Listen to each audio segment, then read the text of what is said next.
Hi guys, it's Kelly here and I'm back with another video.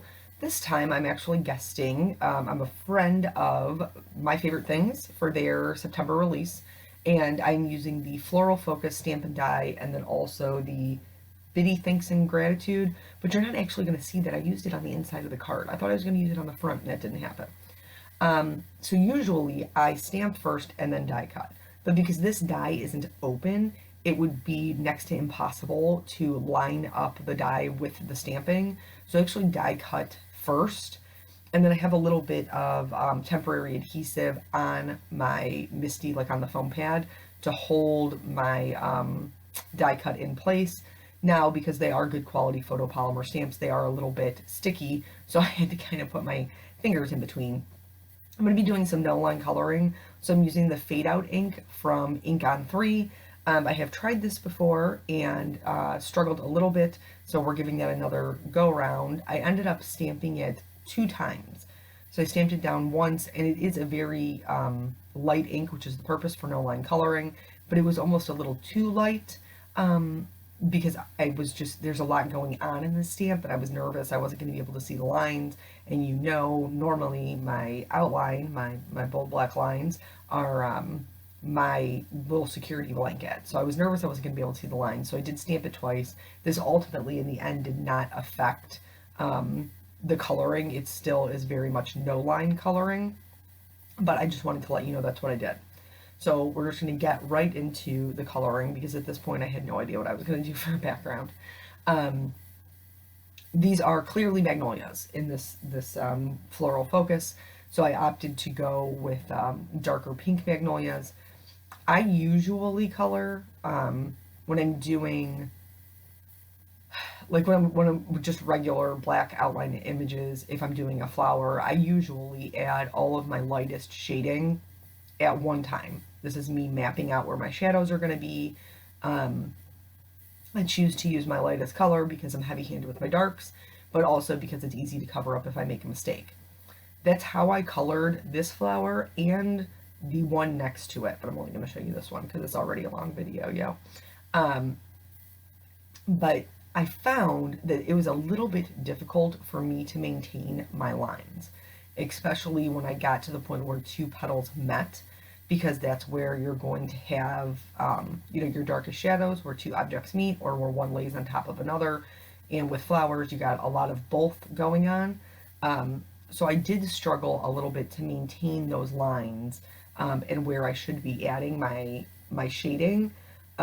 So ultimately, I found that it went much easier and I got a much better result, or not that this result is bad, let me just be clear there, okay? I just felt more comfortable with how it looked in the end if I did each petal to completion individually. So I would start with 1 petal, and I'll show you that as well. But I just wanted you to see kind of both ways and the process that I went through, because everybody has their challenges, and for me, no line coloring is a little bit of a challenge because that bold black outline is my security blankets. But in order not to get blobby flowers and flowers that have separation, you really need to have those highlights and those, darker shadows so that things look separate and like they're each individual petals.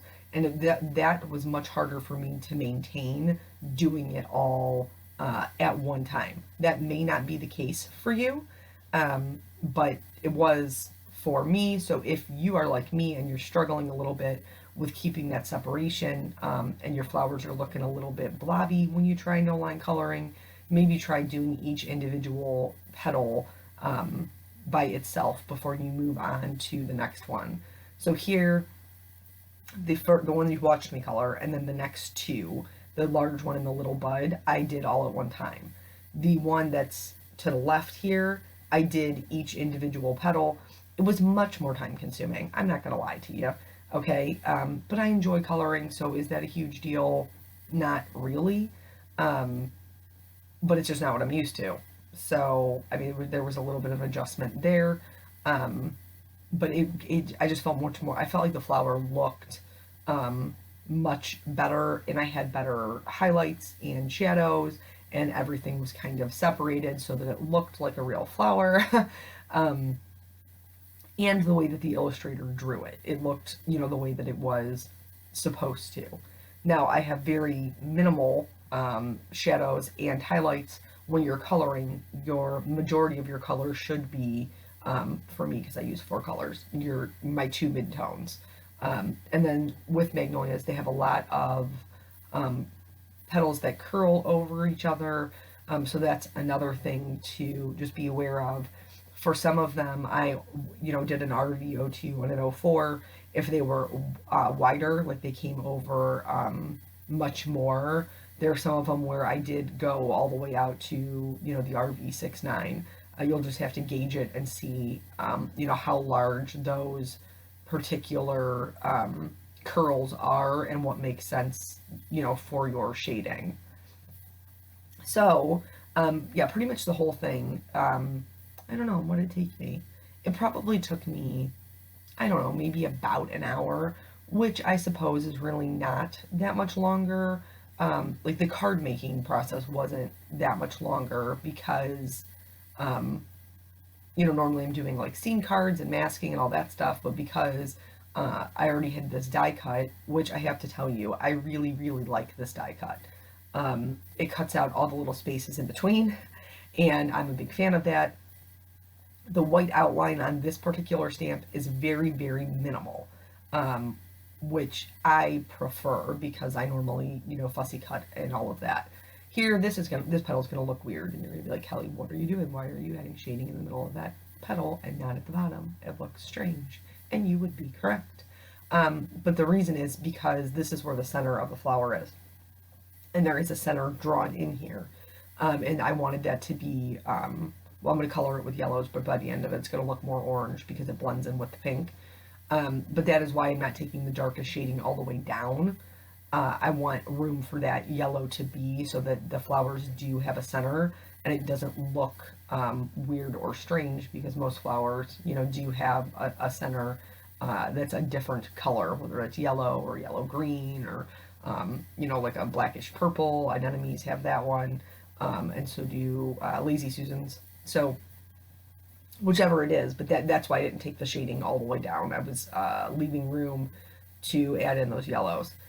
For this next, not the one we're currently working on, but the one that's next to it, I actually started with my darkest color, which is, I know, like, completely unheard of for me, but it's because there wasn't a lot of real estate there. There's like four lines right next to each other, and because there are 4 lines right next to each other, I tried the first one starting with my my lightest color, and then after that I realized that since there was so little area, that if I started with my darkest color, they would still blend fine because it's a smaller area.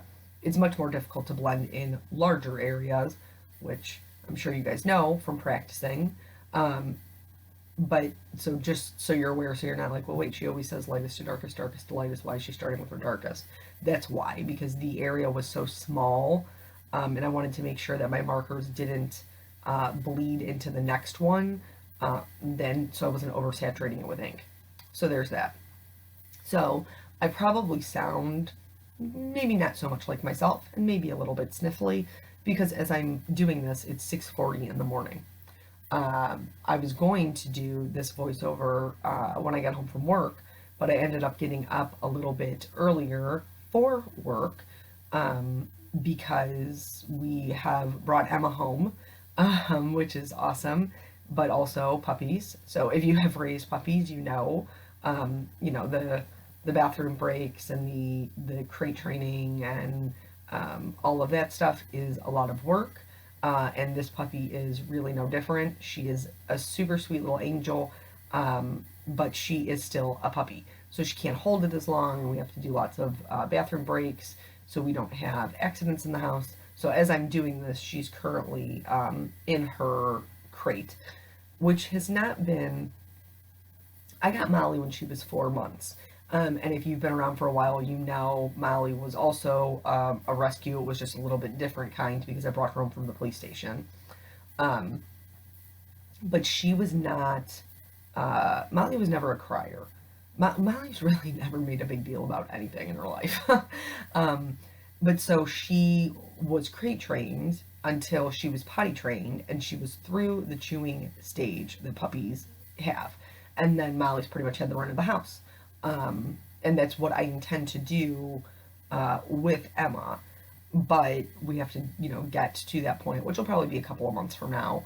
But she was a little bit of a crier. The first night but she's also used to sleeping with her brothers and sisters. She's not used to sleeping alone. So I crated her and Molly together. Now, some people are like, don't do that. I also know my dog. And so they were fine. There was no issues except for when I was like, come on, Mel, come on. She was like looking at me like, I did not ask for this puppy, and I do not want to go into this crate. Why is it that I have to spend the night in this crate when I didn't ask for any of this? And I was like, fair point, but we all have to make sacrifices so that we can have a little sister. So get in the crate. And she did, and she was fine. And then as soon as Molly was in the crate, Emma was asleep in like 2 minutes. So I have looked online, and they do have these things. They're called puppy snuggles or lovey snuggles or something like that. And they basically mimic another dog. They have like the heartbeat, and they're a little bit warm, and then that way you can put them in the crate, and they feel like they're snuggled up next to another dog. So I'm not opposed to getting those. I'm going to see if maybe we can make it work without it first. So last night I left Molly out of the crate. Emma cried for, I don't know, just a minute, really. But she was also exhausted from playing outside. Eric had them outside for quite some time, and then we had youth group, and then came home and then had them back outside running around, and then they were playing together last night, which was really nice to see, because Eric was like, dude, I thought they were going to be frenemies. Like, I thought they were just going to like tolerate each other. And I was like, well, no, Molly just needs, it's new for everybody. It's new for Emma, it's new for Molly. And not that I'm going to let them, gladiator style fight it out, but in the same token, dogs have their own hierarchy. So I'm the alpha, but then after that, they need to figure it out for themselves. And so we did have one little incident where it was the first day. Molly was eating, and Emma came up while Molly was eating, and Molly kind of growled at her. To which I promptly stuck my hand in front of her face and said, hey, we don't do that. And then she was fine. Then,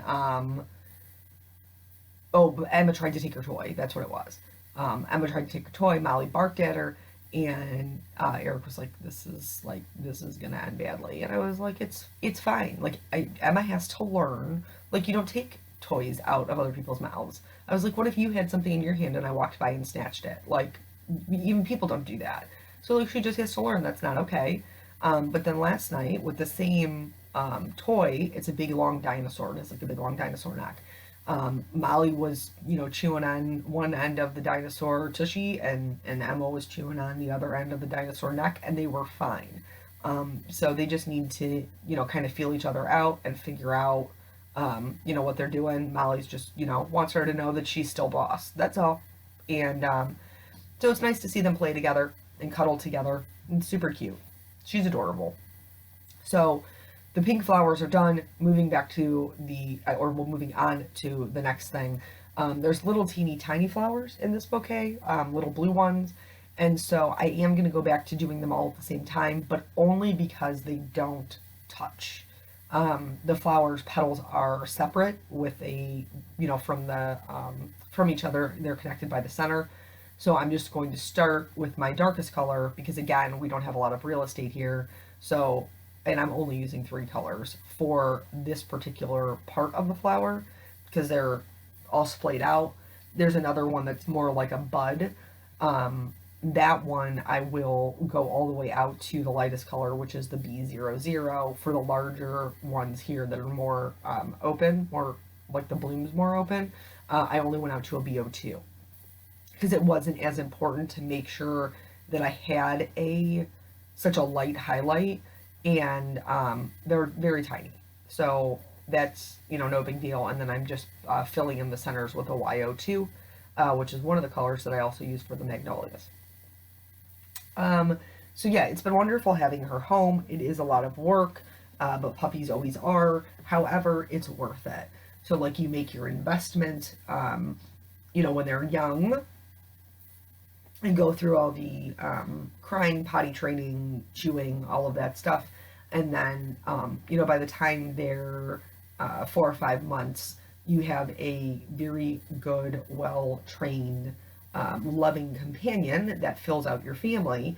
And so you kind of got to put in the work early on for the benefit of basically the rest of their life. So totally worth it. And Peanut has been really good. He was so cute when we brought her home. So I didn't tell him that we were getting the dog. The lady who runs the rescue, her name's Connie. She sent me a message the night before and was like, hey, you got her. We just got to do her, adoption fee. And I was like, can I get her tomorrow? And they were like, yep, no issues. So I did not tell him we were getting her.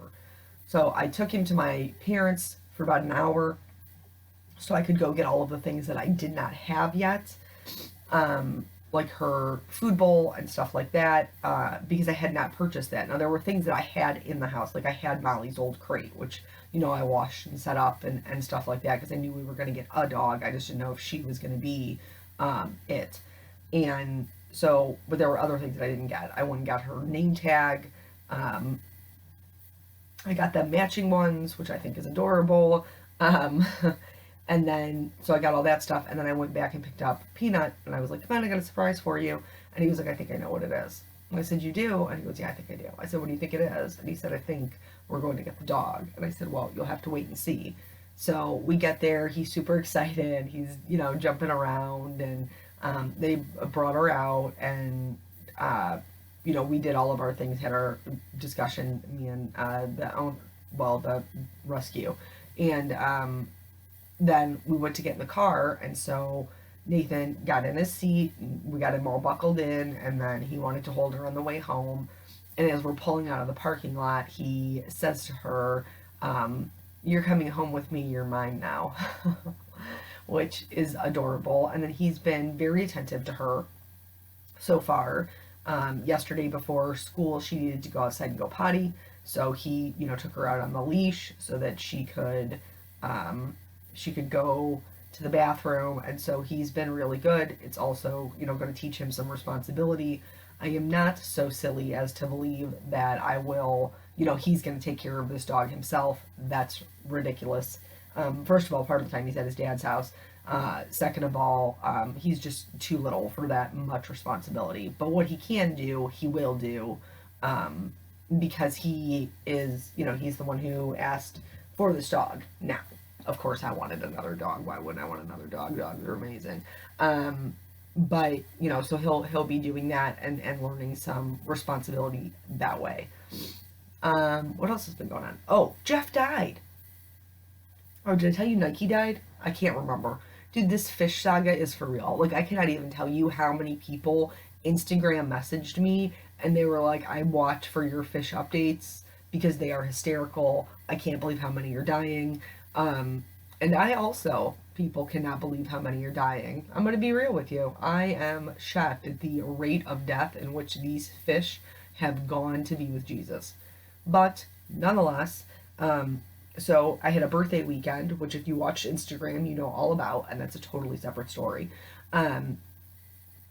But when we came home on Sunday, no, when did Nike die? Friday? Friday. Nike kicked the bucket on Friday. And I was like, oh man, like I thought you guys were, you were in it. I thought you had befriended him and he would not murder you. But clearly, with no other victims left, Nike had to go. Jeff, ruthless. So Nike passed away. But there must have been a fight. There must have been like, I don't know, a battle royale or something, because when after Nike died, when I went to go scoop him, I noticed Jeff was missing part of his tail. So they must have, battled it out, gladiator style. And ultimately, Jeff was the victor there, but only for 2 days. Because when I came home on Sunday, Jeff was finally dead. He was the last fish, though. He did last until the end. He was one of the first ones that we got. He lasted through all those other fish, and then he also passed away. So I'm sure wherever Jeff's going, it's probably not that restful, seeing as how he murdered 6 fish before him.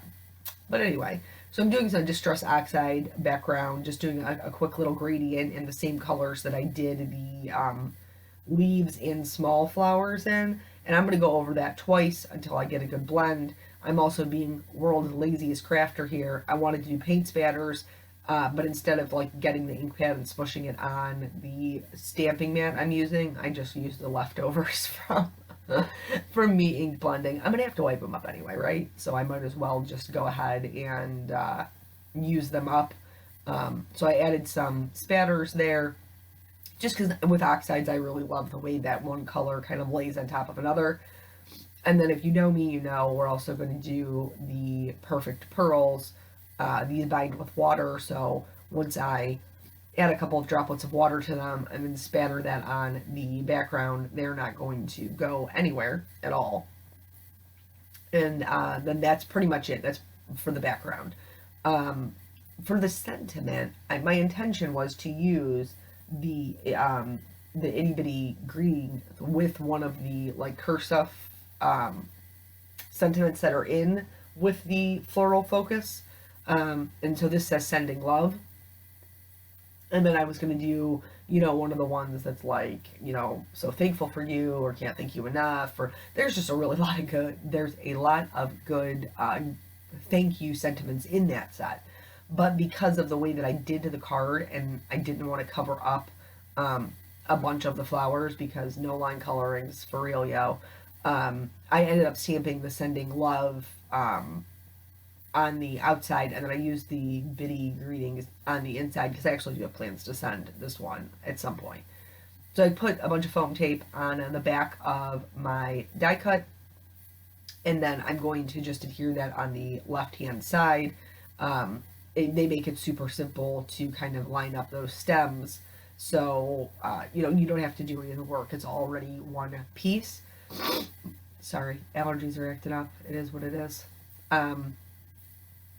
One of the last things I'm going to do is I'm going to add some moon, what are they, are they moonstone? I'm pretty sure they're moonstone rhinestones, from Honeybee, and I'm doing that with just some matte adhesive in my fingers, because if I can get away with using my fingers, I totally am going to, versus using a tool. And then I'm going to cover all of the flowers in some clear glitter, because glitter makes everything better. It just does. And then that's it. That's the whole card. So thank you guys so much for joining me. I will be back soon with another video. If you haven't seen the September release for My Favorite Things, you can head over to their blog. There's a ton of inspiration, and I will catch you guys in the next video. Bye.